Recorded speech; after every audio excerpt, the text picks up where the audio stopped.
સૌને નમસ્તે. ધોરણ 8 વિષય ગણિત.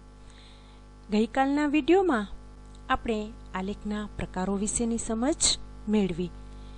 ચિત્ર આલેખ, લંબ આલેખ અને દ્વિલંબ આલેખ તથા જ્યારે પણ વર્ગીકૃત માહિતી આપેલી હોય ત્યારે આપણે સ્તંભાલેખનો ઉપયોગ કરતા હતા અને ખાસ પ્રકારના સ્તંભાલેખમાં આલેખ જોઈન્ટ હોય છે, એટલે કે બે આલેખ વચ્ચે અંતરાલ હોતો નથી, એટલે બધા જ સ્તંભ એકબીજાને અડેલા હોય છે. તે પ્રકાર આપણે જોયા. ત્યારબાદ આવૃત્તિ વિતરણની પણ સમજ આપણે મેળવી હતી. આ જે માહિતી છે તેને આપણે વર્તુળમાં રજૂ પણ કરી શકીએ છીએ. તો આ વર્તુળ આલેખનો આજે આપણે અભ્યાસ કરવાનો છે. આજે આપણે વર્તુળ આલેખ જોઈશું તથા સંભાવનાની સમજ મેળવીશું. આપણે વર્તુળ આલેખની સમજ મેળવીએ. વર્તુળ આલેખ એટલે પાઇચાર્ટ, તેનું બીજું નામ પાઇચાર્ટ છે.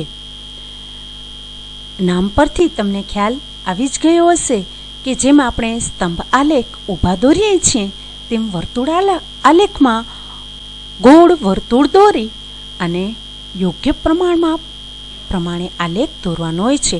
પરંતુ અહીં વર્તુળના કેન્દ્ર પાસે ખૂણાઓ બને છે, તેથી અંશમાપના આધારે વર્તુળ આલેખ આપણે દોરી શકીએ છીએ. તેની વ્યાખ્યા છે, માહિતીને એક જ વર્તુળના ભાગ તરીકે દર્શાવીએ તો તેને વર્તુળ આલેખ અથવા પાઇ ચાર્ટ કહેવાય છે.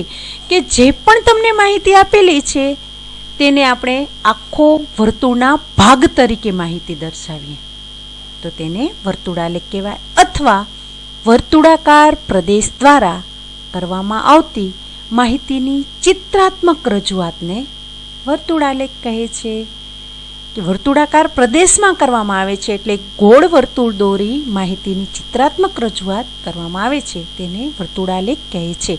આ બંનેમાંથી કોઈ પણ વ્યાખ્યા તમે યાદ રાખી શકો છો અને વ્યાખ્યા વારંવાર પૂછાય છે, તેથી યાદ રાખજો. વર્તુળ આલેખમાં માહિતી દર્શાવવા માટે માહિતીની અંશમાપમાં ફેરવવી પડે છે. આ ખાસ ધ્યાન રાખજો કે આપણે જ્યારે પણ વર્તુળ આલેખ દોરવાનો હોય ત્યારે આપણે માહિતીને અંશમાપમાં ફેરવવાની હોય છે. કેવી રીતે ફેરવવી તે આપણે આગળ દાખલા જોઈશું ત્યારે સમજશું.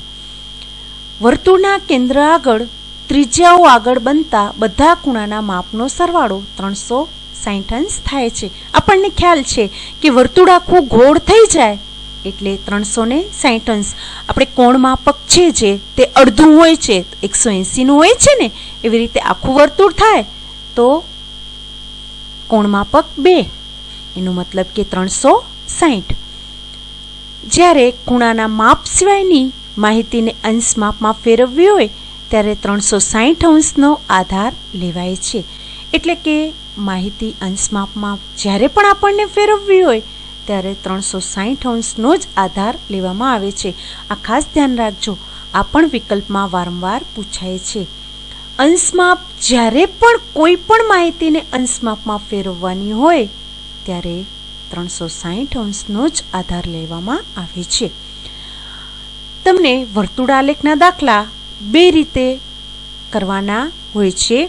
એક તો વર્તુળ આલેખ આપેલો હોય છે અને તેમાં ટકાવારી અથવા અંશમાપ શોધવાના હોય છે, અને બીજા દાખલા છે તેમાં વર્તુળ આલેખ આપણને દોરવાનો હોય છે. વર્તુળ આલેખ દોરતી વખતે આપણને ખાસ ધ્યાનમાં રાખવાનું છે કે આપેલી પ્રત્યેક માહિતીને 360ના આધારે અંશમાપમાં ફેરવવામાં આવે છે. એટલે જે પણ માહિતી આપેલી હોય તેને આપણે 360 અંશના આધારે અંશમાપમાં ફેરવશું, કારણ કે વર્તુળ આલેખ દોરવા માટે આપણે અંશમાપ જરૂરી છે. ત્યારબાદ દરેક માહિતી માટે એવી બે ત્રિજ્યાઓ દોરવામાં આવે છે કે જેથી બનતા ખૂણાનું માપ આપેલી માહિતીના અંશમાપ જેટલું થાય. જ્યારે આપણે વર્તુળ આલેખ દોરીશું ત્યારે આ પોઈન્ટ સમજશું. અહીં આપણે આપેલું છે કે દરેક માહિતી વર્તુળનો કેટલામો ભાગ દર્શાવે છે તે જણાવો. અહીં આપણે માહિતી ખાસ જોવાની છે કે માહિતી આપણે શેમાં આપેલી છે. અહીં આપણે જોઈ શકીએ છીએ કે માહિતી ટકાવારીમાં આપેલી છે. તમારી પાસે પ્રશ્ન છે 50% છોકરીઓ દર્શાવતો વર્તુળનો ભાગ. તો આપણે વર્તુળ પરથી જોઈ જ શકીએ છીએ કે અડધો ભાગ છોકરીઓ છે અને અડધો ભાગ છોકરાઓ છે. તો આપણે છોકરીઓની ટકાવારી શોધીએ. ટકાવારી આપેલી છે છોકરીઓને, તેનો ભાગ શોધવાનો છે. તો અંશમાં જેટલી ટકાવારી આપેલી છે તેટલી ને છેદમાં 100, કારણ કે છેદમાં હંમેશા કુલ ટકાવારી આવશે એટલે 100%. તો છોકરીઓ દર્શાવતો વર્તુળનો ભાગ બરાબર 50% બરાબર 50/100, એટલે આપણી પાસે 1/2 આવશે.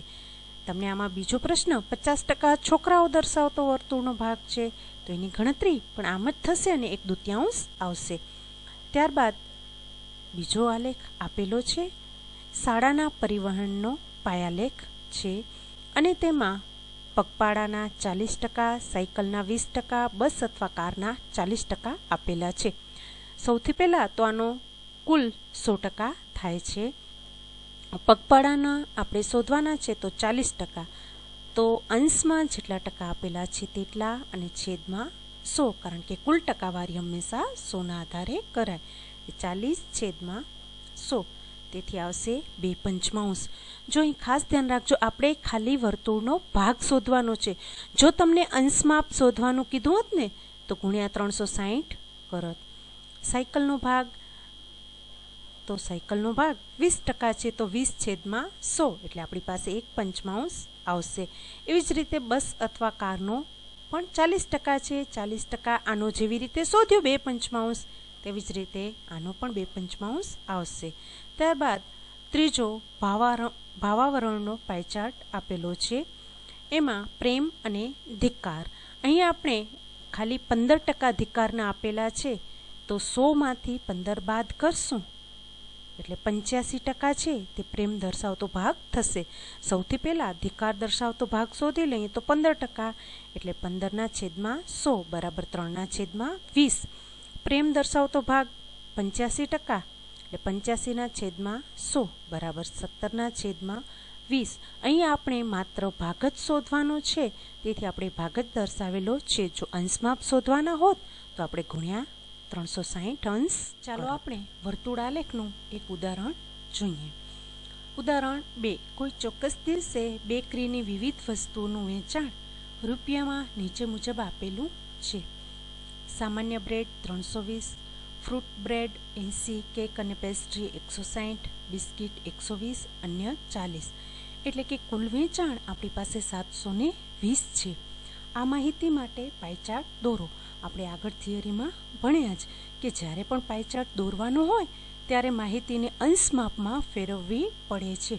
ક્યારેક તમને માહિતી અંશમાપમાં આપેલી હોય છે અને સીધો તેનો વર્તુળાલેખ દોરવાનો હોય છે, તો તમે સીધો દોરી શકો છો. પણ જ્યારે માહિતી ટકાવારીમાં આપી હોય અથવા તો આવી રીતે કોઈ વસ્તુનું વેચાણ, ખરીદી કે બીજી કંઈ વિગત આપી હોય તો તેને પહેલાં અંશમાપમાં ફેરવવી અને ત્યારબાદ પાયચાર્ટ દોરવાનો રહેશે. સૌથી પહેલાં એક વસ્તુ ખાસ ધ્યાનમાં રાખજો, અંશમાપમાં ફેરવવા માટે 360નો આધાર લેવાય છે. ટકાવારી આપી હોય તો કુલ 100%ના આધારે, અને બીજી કાંઈ પણ વિગત આપી હોય ને તો કુલના આધારે ગણતરી કરવામાં આવે છે. એટલે કુલ જે વસ્તુઓ આપી હોય એનું ટોટલ તમને આપેલું હશે. જો ના આપેલું હોય ને તો સૌથી પહેલું કામ તેનો સરવાળો કરવાનું.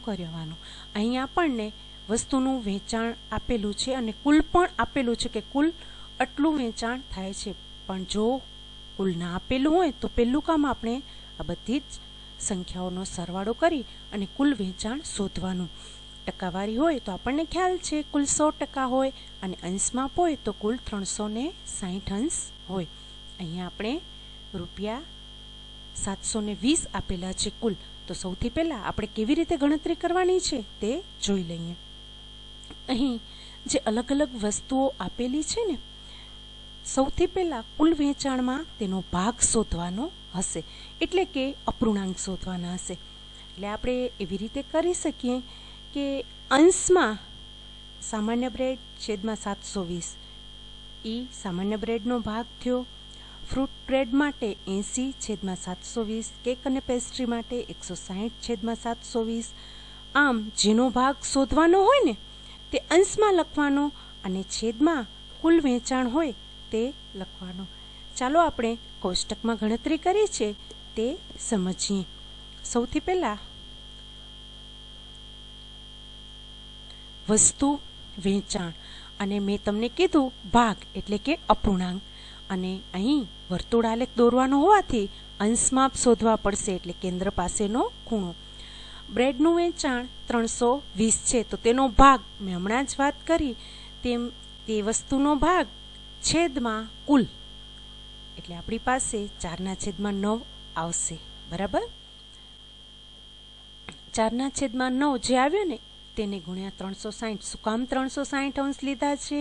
કારણ કે આપણે પાઈ ચાર્ટ દોરવાનો છે, અને આગળ પણ આપણે થિયરી સમજ્યા છીએ કે જ્યારે પણ વર્તુળ આલેખ દોરવાનો હોય ત્યારે 360ના આધારે ગણતરી કરવામાં આવે છે. અહીં બિસ્કિટનો 120 છે છેદમાં કુલ વેચાણ 720, તેથી 1/6. તો તેનો ખૂણો કેટલા અંશનો બનશે? તો 360 ગુણ્યા 1/6 એટલે 60 અંશનો બનશે. કેક અને પેસ્ટ્રી 160 છે તો તેનો અપૂર્ણાંક એટલે કે તેનો ભાગ આપણે શોધી લીધો, અને 360ના આધારે તેને અંશ માપમાં ફેરવ્યા. ત્યારબાદ 80, તો 80 છેદમાં 720 એટલે 1/9, તેને 360ના આધારે અંશ માપમાં ફેરવ્યો તો 40 અંશનો ખૂણો. અહીં 40, તો 40 છેદમાં 720 બરાબર 1/18, તેને ગુણ્યા 360 એટલે આપણી પાસે 20 અંશનો ખૂણો મળશે. હવે અહીં આપણી પાસે બધાના અંશમાપ મળી ગયા. તો અંશમાપ મળી ગયા તો તેના આધારે આપણે વર્તુળ આલેખ દોરી શકશું.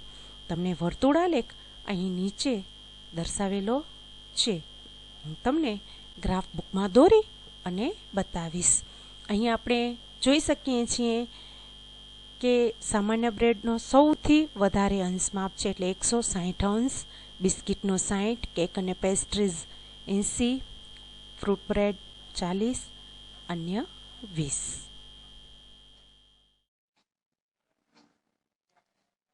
આ લેખ દોરવા માટે આપણે વૃત્તાંશનો ઉપયોગ કરીશું. આ વૃત્તાંશ છે તેની મદદથી સૌથી પહેલા આપણે ગોળ દોરી લઈશું, અને અહીં ખાસ ધ્યાન રાખવાનું છે કે આ 0 છે અને આ 180 અંશ છે.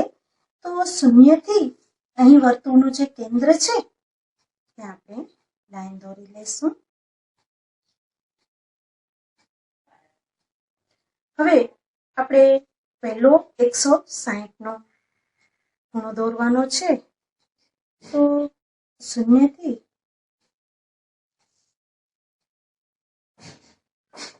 અહીં નીચેની તરફ 10, 20, 30, 40 એવી રીતે છે.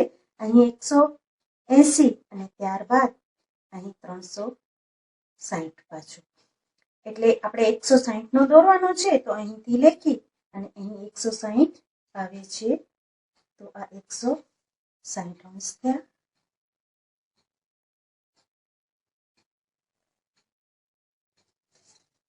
ત્યારબાદ 60નો દોરવાનો છે.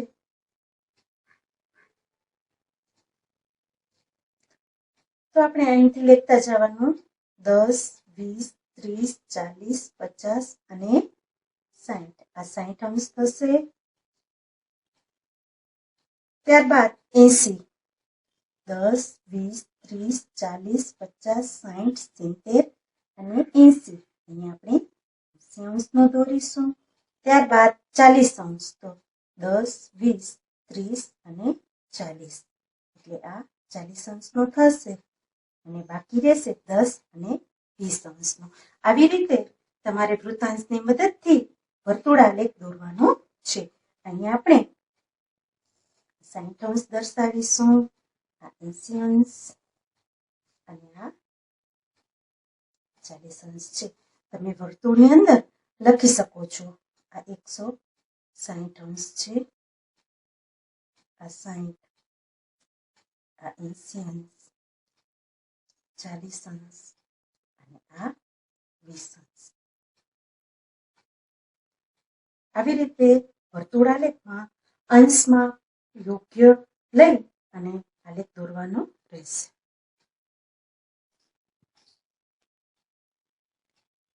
તમારી ગ્રાફ બુકમાં આલેખ નંબર 19 આપણે જોઈએ. તેમાં દિવસ દરમિયાન બાળક દ્વારા પસાર કરાતો સમય આપ્યો છે. આ સમયનો આપણે વર્તુળાલેખ દોરવાનો છે. તેથી જે માહિતી આપી છે તેનો સરવાળો કરીશું. અહીં દિવસ દરમિયાન આપ્યું છે એટલે દિવસના 24 કલાક હોય.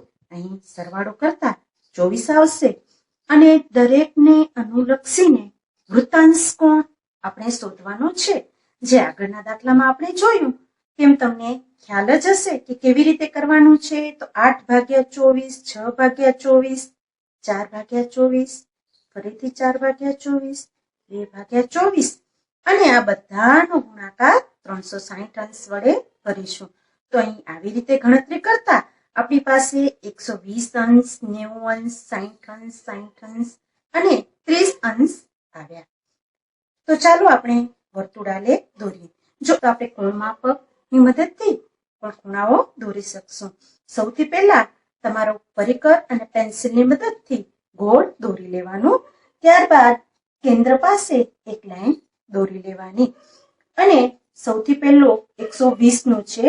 તો આપણે આવી રીતે કોણમાપક ગોઠવી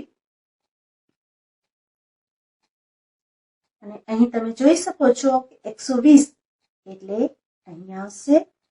આ 120 નો થશે. ત્યારબાદ સ્કેલથી લાઈન દોરી નાખવાની 120 અંશનો. હવે કોણમાપક તમારે આવી રીતે ગોઠવવાનું છે. જે ખૂણો તમે દોર્યો તેની લાઈન પર. હવે બીજો 90 અંશનો છે તો 90 અંશ એટલે અહીં તમે લાઈન દોરી શકો છો. 90 અંશનો આવ્યો. ત્યારબાદ 60 અંશ છે તો છેલ્લે તમે જે દોર્યો તેના પર કોણમાપક ગોઠવી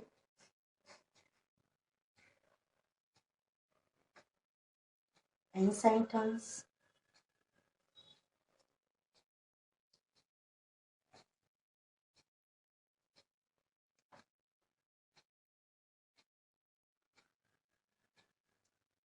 અહીં આવે છે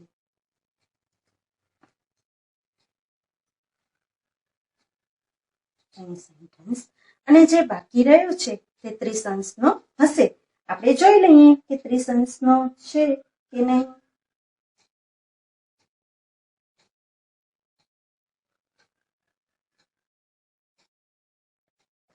આ 30 અંશનો છે.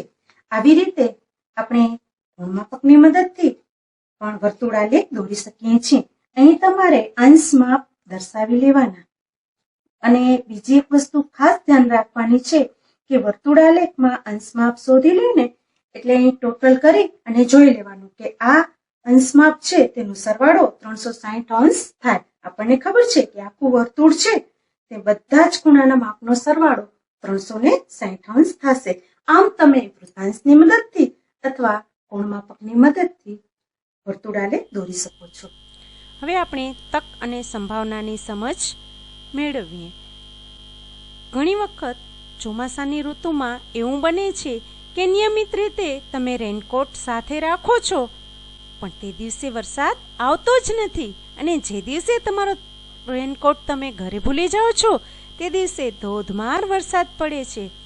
તમારી સાથે પણ એવું ઘણી વખત બન્યું હશે કે તમે પરીક્ષા માટે નક્કી કરેલા 5 પ્રકરણોમાંથી 4 પ્રકરણ ખૂબ જ સારી રીતે કર્યા હોય અને એક પ્રકરણ ન કર્યું હોય.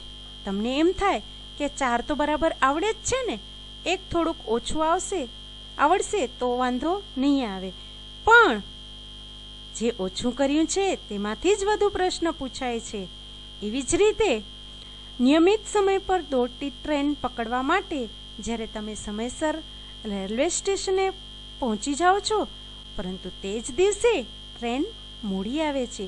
આવું ઘણી વખત બને છે કે જે પરિસ્થિતિને તમે સાનુકૂળ બનાવવા માટે પ્રયત્ન કરો છો એ વખતે જ તમારે માટે પ્રતિકૂળતાઓ ઊભી થાય છે. આવા આપણે ઘણા ઉદાહરણો આપી શકીએ છીએ. આપણે સામાન્ય બોલચાલની ભાષામાં સંભાવના, તક, મોટે ભાગે, શક્યતા વગેરે શબ્દોનો ઉપયોગ કરીએ છીએ. કોઈ પ્રયત્નની ચોક્કસ પરિસ્થિતિમાં વિશ્લેષણ મેળવવાનો ગાણિતિક અભ્યાસ કરીએ તેને કહેવાય સંભાવના. ત્યારબાદ છે પ્રયત્ન. પ્રયત્ન એ એક ક્રિયા છે જેમાં એક કે તેથી વધુ પરિણામ મળી શકે છે. ઘટના. પ્રયોગ માટેની ઘટના એ પ્રયોગના કેટલાક પરિણામોનું એકત્રીકરણ છે. સંભાવના. તો સંભાવનાની વ્યાખ્યા તો આપણે જોઈ, હવે તેનું સૂત્ર જોઈએ. સંભાવના એટલે ઘટનાના ઘટકો છેદમાં પ્રયત્નોની કુલ સંખ્યા, જે આપણે આગળ દાખલા ગણીશું ત્યારે ફરીથી જોઈ લઈશું. વ્યાખ્યા અને સૂત્ર યાદ રાખવાના છે. આ ઉપરાંત તમારી પાસે શબ્દ આવે છે સમસંભાવી. સમસંભાવી ઘટના એટલે શું? તો પ્રયોગ દરમિયાન દરેક ઘટના બનવાની શક્યતા એક સરખી હોય. હું તમને ઉદાહરણ આપું છું કે રમવાનો જે પાસો છે, તમે સાપસીડી કે રમતા હો ને ત્યારે રમવાનો પાસો તમે જોશો તો તેમાં 1 થી 6 અંક લખેલા હોય છે. જ્યારે તમે પાસો ફેંકો છો ને ત્યારે તમે નક્કી નથી કરી શકતા કે 4 જ આવશે કે 2 જ આવશે. દરેક અંકની શક્યતા એક સરખી હોય છે, એક સમાન હોય છે. તો આને સમસંભાવી ઘટના કહેવાય. સમસંભાવી ઘટના એટલે શું? તો પ્રયોગ દરમિયાન દરેક ઘટના બનવાની શક્યતા સરખી હોય છે. બરાબર ને? અને બીજું પણ એક તમે વિચારો કે શું પહેલો પાસો ફેંકનાર ખેલાડીને 6 મળવાની તકો વધુ રહે છે? ના, ખરેખર એવું બનતું નથી. તમે 4 જણ રમતા હો તો જેનો પહેલો વારો હોય તેને 6 મળવાની શક્યતા વધારે હોય? ના, એવું હોતું. ચાલો આપણે સંભાવનાને આધારિત દાખલાની ગણતરી કરીએ. સ્વાધ્યાય 5.3 દાખલા નંબર 2. પાસાને ફેંકવાથી મળતા પરિણામની મદદથી નીચે પૈકીની ઘટના બનવાની શક્યતા. અહીં ખાસ એક વસ્તુ ધ્યાન રાખવાની છે આપણને કે રમતનો જે પાસો હોય છે, તમે સાપસીડી ને બધું રમતા હો છો ત્યારે પાસા પર 6 અંક હોય છે ને? તો જ્યારે તમે પાસો ફેંકો છો ત્યારે તમને આગળથી ખ્યાલ હોય છે કે કયો અંક પડશે? ના. તો પાસો ફેંકતી વખતે આપણે 1 થી 6 ની અંદર કોઈ પણ સંખ્યા આવી શકે છે. તો અહીં આપણે 1, 2 એમ બંનેમાં AB આપેલા છે.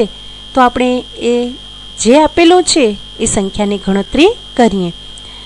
1 એમાં આપેલું છે અવિભાજ્ય સંખ્યા, એટલે આપણી પાસા પર 1 થી 6 સંખ્યા છે, એટલે કુલ શક્ય પરિણામો કેટલા થશે? 6. ખાસ ધ્યાન રાખજો, આપણે જ્યારે પણ સંભાવના શોધવાની હોય ને ત્યારે છેદમાં કુલ પરિણામો આવે. અહીં સૌથી પહેલું કામ આપણે કુલ શક્ય પરિણામો કરવાના છે. તો પાસો હોય તો 1 થી 6 નંબર હોય છે, તમને ખ્યાલ છે. હવે આપણે એમાં એમ પૂછ્યું છે અવિભાજ્ય સંખ્યા. તો 1 થી 6 માં અવિભાજ્ય સંખ્યા કઈ આવે? 2, 3 અને 5. તેથી આપણી પાસે શક્ય પરિણામો કેટલા મળ્યા છે? 3 સંખ્યા મળી છે, 2, 3 અને 5. જો દાખલા નંબર 2 છે ને એમાં તમને ખાલી શક્યતા જ પૂછી છે. જો ખાલી શક્યતા લખીએ ને તો અહીં દાખલો આપણો પૂરો થઈ જાય છે, 2, 3 અને 5. પરંતુ દાખલા નંબર 6 છે ને એમાં તમને લોકોને દાખલા નંબર 2ની સંભાવના શોધવાની છે. તો મેં સંભાવના અહીં સાથે જ લઈ લીધું છે, એટલે કે અહીં દાખલા નંબર 2 અને દાખલા નંબર 6 એ બંને તમારા થઈ ગયા. જો હવે આપણે સંભાવના શોધીએ છીએ તો સંભાવના માટેનું સૂત્ર છે, મેં હમણાં જ તમને કહ્યું તેમ છેદમાં કુલ શક્ય પરિણામો આવે અને અંશમાં જેટલા આપણે પરિણામો મળ્યા હોય એટલે મળતા શક્ય પરિણામો, અહીં આપણે જે પૂછ્યું હોય તે, અહીં આપણે અવિભાજ્ય સંખ્યા પૂછી છે, તેથી અવિભાજ્ય સંખ્યાના મળતા શક્ય પરિણામો 3 છે અને કુલ પરિણામો 6 છે. તેથી 3/6 બરાબર 1/2. તો અહીં સંભાવના આવી આપણી પાસે 1/2. ફરીથી કહું છું, ખાસ ધ્યાન રાખજો, ખાલી આપણે શક્યતા પૂછે તો એ શક્યતા એટલે કે શક્ય પરિણામો, તો શક્યતા આપણી પાસે આવશે 2, 3 અને 5. પરંતુ જો દાખલામાં આપણે સંભાવના શોધવાની હોય તો શક્ય પરિણામો તો શોધવા જ પડે. તેથી શક્ય પરિણામો શોધ્યા પછી સંભાવનાનું સૂત્ર લાગુ પાડવાનું અને છેદમાં હંમેશા કુલ આવે અને અંશમાં જે આપણે પૂછ્યું હોય એમાં આપણે અવિભાજ્ય સંખ્યા પૂછી છે. હવે આપણે બી જોઈએ તો બીમાં અવિભાજ્ય ન હોય તેવી સંખ્યા પૂછી છે, તો અંશમાં શું આવે? અવિભાજ્ય ન હોય તેવી સંખ્યાની શક્યતા. ચાલો આપણે બીની ગણતરી કરીએ. અવિભાજ્ય ન હોય તેવી સંખ્યા, તો અહીં આપણે કુલ શક્ય પરિણામો 1 થી 6 છે અને અવિભાજ્ય ન હોય તેવી સંખ્યા, ખાસ અહીં શબ્દ જોજો, અવિભાજ્ય ન હોય તો 1, 4 અને 6. પરંતુ અહીં જો શબ્દ એમ વાપર્યો કે વિભાજ્ય હોય તેવી સંખ્યા, તો વિભાજ્ય 4 અને 6 જ આવત. 1 છે તે વિશિષ્ટ સંખ્યા છે, તે અવિભાજ્યમાં પણ ના આવે અને વિભાજ્યમાં પણ ના આવે. ખાસ ધ્યાન રાખજો, અહીં આપણી પાસે શક્ય પરિણામો 1, 4 અને 6 મળે છે. તેથી શક્યતા પૂછી હોય તો આપણે કહી શકીએ શક્યતા 1, 4 અને 6 છે. પરંતુ દાખલા નંબર 6 ને પણ આપણે સાથે લઈ લીધો છે, તેથી સંભાવના શોધશું. સંભાવના બરાબર છેદમાં કુલ શક્ય પરિણામો અને અંશમાં મળતા શક્ય પરિણામો. કુલ શક્ય પરિણામો તો આપણી પાસે 6 છે અને અત્યારે મળતા શક્ય પરિણામો પણ આપણને 3 સંખ્યા મળી છે, એટલે અંશમાં 3 આવશે. 3/6 બરાબર 1/2. આમ અવિભાજ્ય ન હોય તેવી સંખ્યાની સંભાવના 1/2 મળી. ત્યારબાદ બીજાનો એ 5 કરતાં મોટી સંખ્યા. તો 1 થી 6 માં આપણને ખ્યાલ છે 5 કરતાં મોટી સંખ્યા કઈ આવે? જે એક જ છે, 6. તેથી શક્ય પરિણામ 6 મળશે અને શક્યતા પણ 6. હવે તેની સંભાવના શોધીએ તો મળતું શક્ય પરિણામ છેદમાં કુલ શક્ય પરિણામ. તો મળતું શક્ય પરિણામ 1 જ છે, સંખ્યા 1 છે અને કુલ તો આપણી પાસે 6 છે જ પાસા પરની સંખ્યાઓ, તેથી 1/6. ત્યારબાદ બીજાનો બી જોઈએ તો 5 કરતાં મોટી ન હોય તેવી સંખ્યા. તો 5 કરતાં મોટી ન હોય એનો મતલબ કે 5 થી નાની અને 5 પણ તેમાં આવી જાય. અહીં શબ્દ ખાસ સમજવાનો છે. 1, 2, 3, 4 અને 5 આ બધી જ સંખ્યાઓ 5 કરતાં મોટી નથી. તેથી શક્યતા પૂછે તો આપણે આ લખી શકીએ 1, 2, 3, 4 અને 5. સંભાવના પૂછે તો સંભાવનામાં સંખ્યા લખવાની છે 1, 2, 3, 4, 5, એટલે ટોટલ 5 અંક 5 આવશે અને છેદમાં કુલ શક્ય પરિણામ એટલે 6.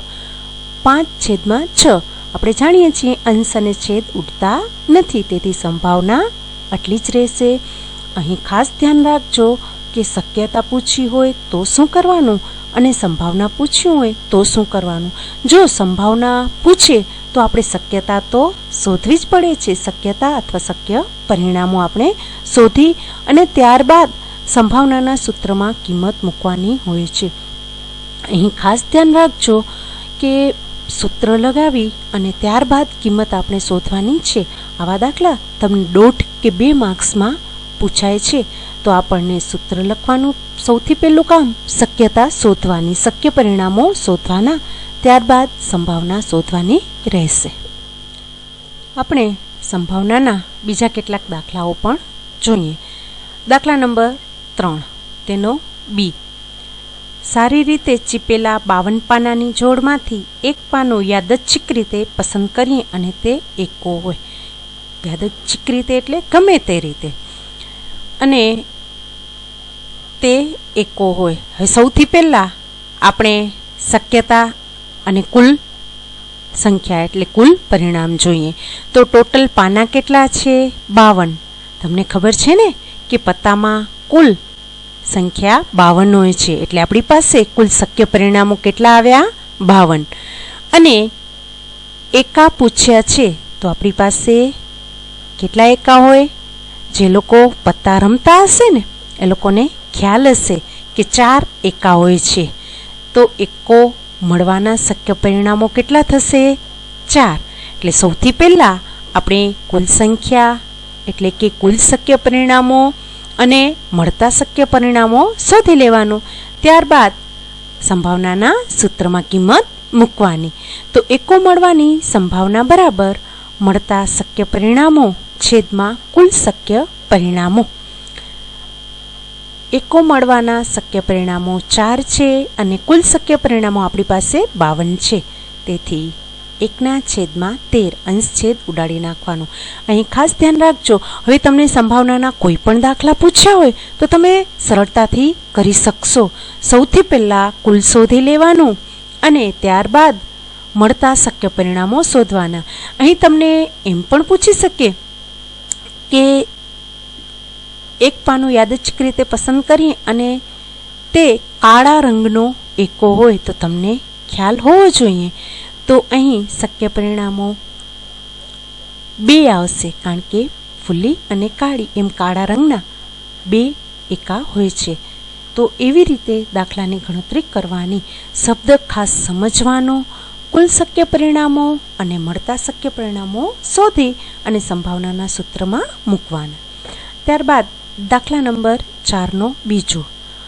જો અહીં દાખલા નંબર 4 છે ને તેમાં એવી સૂચના છે કે એક ચબરખીમાં 1 થી 10 અંક લખેલા છે અને આપણને જે શોધવાનું છે તેના નંબર આપેલા છે. તો બીજો છે કે ચબરખી પર લખાયેલ સંખ્યા 6 કરતાં નાની હોય. હવે સૌથી પહેલાં આપણે કુલ શક્ય પરિણામો શોધશું. ચબરખીની કુલ સંખ્યાઓ કેટલી છે? 10. એટલે કે કુલ શક્ય પરિણામો 10 થાય.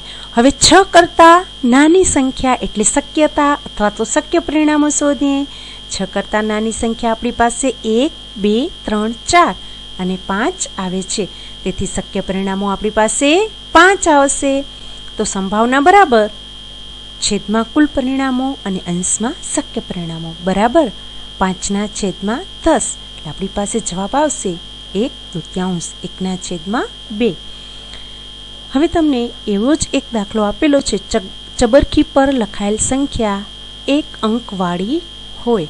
1 અંકવાળી એટલે કે એકમ અને દશકનો હોય, ખાલી એક જ અંક એકમનો હોય તેવી સંખ્યા. તો ચબરખીની કુલ સંખ્યા 10 છે, તેથી શક્ય પરિણામો 10 થશે. 1 અંકવાળી સંખ્યા કેટલી આવશે? તો 1, 2, 3, 4, 5, 6, 7, 8 અને 9. એટલે કે આપણી પાસે શક્ય પરિણામો 9 આવશે. સંભાવનાના સૂત્રમાં મૂકી દઈએ તો અંશમાં શક્ય પરિણામો છેદમાં કુલ પરિણામો બરાબર 9/10. આમ 1 અંકવાળી સંખ્યા હોય તેની સંભાવના 9/10 છે. તમારું આજનું હોમવર્ક છે તમારી ગ્રાફ બુકમાં આલેખ નંબર 15 થી આલેખ નંબર 24 સુધી ગ્રાફ બુકમાં કરવાના રહેશે. અને તમારી ગણિતની નોટમાં નોંધ લખવાની છે વર્તુળાલેખની અને જે તક અને સંભાવનાની છે તે. ત્યારબાદ 5.3 સ્વાધ્યાય કરવાનું રહેશે. આજે જે આ પ્રકરણમાં આપણે સમજ્યા છીએ તે અને ગઈકાલના વિડીયોમાં આમાંથી તમને કોઈ પણ ટોપિક ન સમજાય તો તમે મને પૂછી શકો છો.